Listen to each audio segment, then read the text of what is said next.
ഇന്ന് വിശുദ്ധ പോൾ മിക്കിയുടെയും അനുചരന്മാരുടെയും രക്തസാക്ഷിത്വ തിരുനാൾ കൊണ്ടാടുകയാണ്. അവർ ജപ്പാനിലെ വിശുദ്ധരാണ്. ക്രിസ്തുവിന് വേണ്ടി ക്രിസ്തു മതം പ്രചരിപ്പിച്ചു എന്നതിൻ്റെ പേരിലാണ് അവരെ കൊല്ലപ്പെട്ടത്. അവരെ കുരിശിൽ ഇങ്ങനെ കെട്ടി നിർത്തി അവരെ കുന്തം കൊണ്ട് കുത്തി അങ്ങനെയാണ് കൊന്നത്.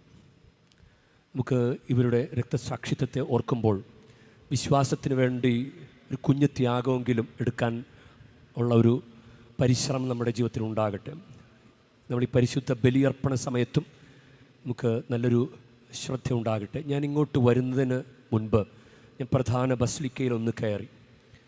അപ്പോൾ സമയമില്ലാതിരുന്നത് കൊണ്ട് ഓൾട്ടറിലേക്കല്ല കയറി, ഞാൻ ആളുകളിരിക്കുന്ന ആ ഭാഗത്തേക്ക് സൈഡ് ഡോറിലൂടെ കയറി. അപ്പോൾ ഒരാളും അവിടെ ഇരുന്നുകൊണ്ട്, ഭാര്യയാണെന്നൊന്ന് കൂടെ ഉണ്ട്.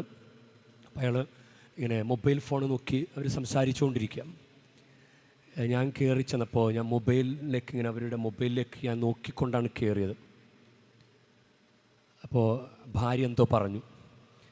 ഞാൻ തിരിച്ച് ഒരു സെക്കൻഡ് അവിടെ നിന്നിട്ട് തിരിച്ച് ഇറങ്ങിയപ്പോൾ അവർ നല്ല മര്യാദ കുട്ടപ്പന്മാരായിട്ട് നിൽക്കുന്നു.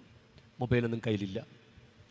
അതാണ് ഒരു കുഞ്ഞു ത്യാഗമെങ്കിലും, ഒരു കുഞ്ഞു ത്യാഗം. ഇവരൊക്കെ ഇങ്ങനെ കർത്താവിന് വേണ്ടി ഇങ്ങനെ മരിക്കുമ്പോൾ നമുക്കൊരു കുഞ്ഞു ത്യാഗം കർത്താവിന് വേണ്ടി ഈ പരിശുദ്ധ ബലിയർപ്പണ സമയത്ത് പരിശുദ്ധ ദേവാലയത്തിൽ നമ്മളെന്താ ചെയ്യുന്നത്? നമുക്ക് ദൈവത്തോട് പ്രാർത്ഥിക്കാം, കർത്താവെ കുറച്ചെങ്കിലും നിന്നെ സ്നേഹിക്കാൻ ഞങ്ങളെ സഹായിക്കണമേ.